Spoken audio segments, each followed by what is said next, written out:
ಯೋಚನೆ ಮಾಡಿ, ಒಬ್ಬ ದೇವರ ಪ್ರೀತಿ ಎಷ್ಟೊಂದು ಶಕ್ತಿಶಾಲಿಯಾಗಿರ್ಬೋದು ಅಂದ್ರೆ ಆ ಪ್ರೀತಿಯನ್ನ ಕಳೆದುಕೊಂಡಾಗ ಇಡೀ ಬ್ರಹ್ಮಾಂಡವೇ ನಾಶದಂಚಿಗೆ ಹೋಗ್ಬೋದು. ಬನ್ನಿ, ಇವತ್ತು ನಾವು ಶಿವ ಮತ್ತು ಸತಿಯ ಆ ದುರಂತ ಪ್ರೇಮ ಕಥೆಯ ಆಳಕ್ಕೆ ಇಳಿಯೋಣ. ಇದು ಬರೀ ಒಂದು ಪ್ರೇಮ ಕಥೆಯಲ್ಲ, ಬದಲಿಗೆ ಅಪಾರವಾದ ದುಃಖ, ಕೋಪ ಮತ್ತು ವಿನಾಶದಿಂದ ಹೊಸ ಸೃಷ್ಟಿ ಹೇಗೆ ಮರುಹುಟ್ಟು ಪಡೆಯಿತು ಅನ್ನೋದರ ಕಥೆ.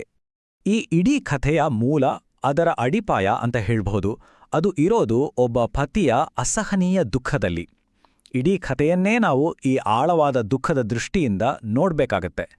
ಇದು ಆರಂಭದಲ್ಲೇ ನಮಗೆ ಒಂದು ಗಂಭೀರವಾದ ಸ್ವರವನ್ನ ನೀಡುತ್ತೆ. ಸರಿ, ಹಾಗಾದ್ರೆ ಕಥೆ ಶುರುವಾಗೋದೇ ಇಬ್ರು ಪ್ರಮುಖ ಪಾತ್ರಧಾರಿಗಳಿಂದ. ಒಬ್ರು ದಕ್ಷ, ಸೃಷ್ಟಿಕರ್ತ ಬ್ರಹ್ಮನ ಮಗ. ಅವನಿಗೆ ತನ್ನ ಅಧಿಕಾರದ ಬಗ್ಗೆ ಅಪಾರವಾದ ಹೆಮ್ಮೆ. ಇನ್ನೊಬ್ಳು ಅವಳ ಮಗಳು ಸತಿ.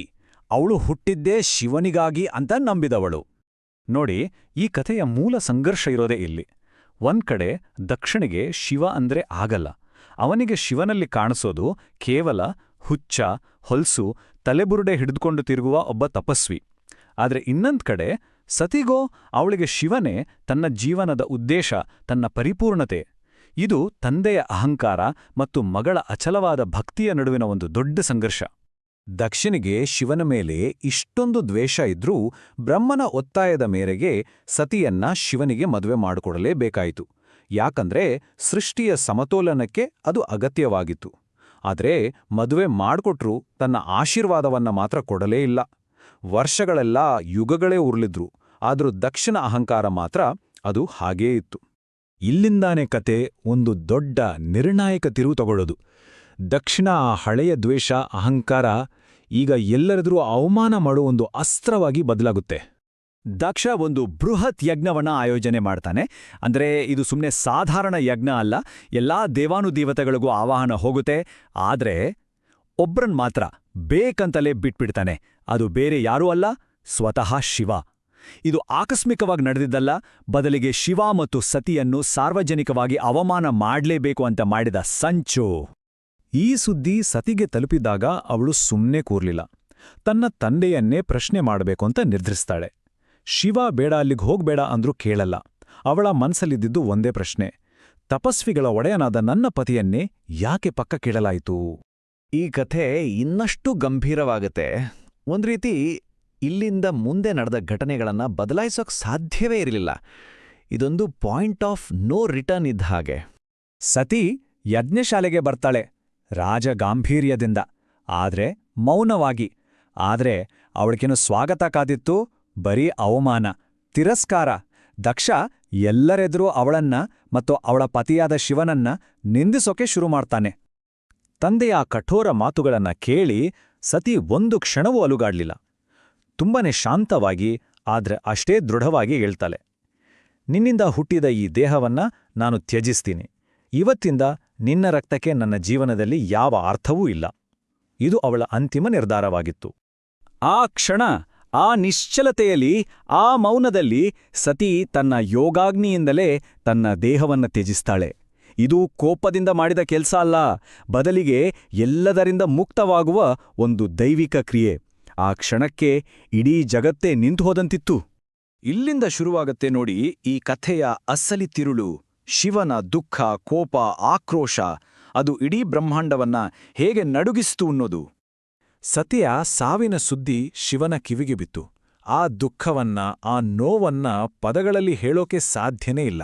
ತನ್ನ ಜಡೆಯಿಂದ ಒಂದೇ ಒಂದು ಕೂದಲನ್ನ ಕಿತ್ತು ರೋಷದಿಂದ ಭೂಮಿಗೆ ಬಡಿತಾನೆ. ಆ ಕೋಪದ ಜ್ವಾಲೆಯಿಂದ ಹುಟ್ಟಿದ್ದೇ ವೀರಭದ್ರ. ಅವನು ಶಿವನ ಕೋಪದ ಪ್ರತಿರೂಪವೇ ಆಗಿದ್ದ.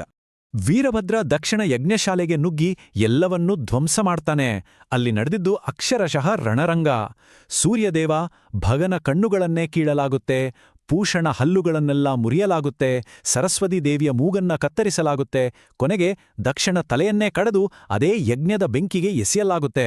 ಶಿವನ ಕೋಪ ಅದೆಷ್ಟು ಭಯಾನಕವಾಗಿತ್ತು ಅನ್ನೋದಕ್ಕೆ ಇದೇ ಸಾಕ್ಷಿ. ಅಷ್ಟಕ್ಕೆ ಮುಗಿಲಿಲ್ಲ. ಸ್ವತಃ ಶಿವನೇ ಯಜ್ಞಶಾಲೆಗೆ ಬರ್ತಾನೆ. ಸತಿಯ ನಿರ್ಜೀವ ದೇಹವನ್ನ ತನ್ನ ಕೈಗಳಲ್ಲಿ ಎಟ್ಕೊಂಡು ಒಂದು ನೃತ್ಯವನ್ನ ಶುರು ಮಾಡ್ತಾನೆ. ಅದು ತಾಂಡವ. ಕೇವಲ ನೃತ್ಯ ಅಲ್ಲ, ಅದು ಇಡೀ ಬ್ರಹ್ಮಾಂಡವನ್ನೇ ನಾಶ ಮಾಡುವ ಪ್ರಳಯದ ನೃತ್ಯ. ಶಿವನ ಒಂದೊಂದು ಹೆಜ್ಜೆಗೂ ಇಡೀ ಸೃಷ್ಟಿಯೇ ಕಂಪಿಸೋಕ್ ಶುರುವಾಯಿತು. ನಕ್ಷತ್ರಗಳೆಲ್ಲ ಪುಡಿಪುಡಿಯಾದವು. ಮಹಾಸಾಗರಗಳೇ ಅಲ್ಲೋಲಕಲ್ಲೋಲವಾದವು. ಕಾಲವೇ ತನ್ನ ಗತಿಯನ್ನ ಕಳ್ಕೊಂಡಿತು. ನೋಡಿ, ಒಬ್ಬ ದೇವರ ವೈಯಕ್ತಿಕ ದುಃಖ ಇಡೀ ಬ್ರಹ್ಮಾಂಡಕ್ಕೆ ಹೇಗೆ ಸಂಚಕಾರ ತಂದಿತ್ತು.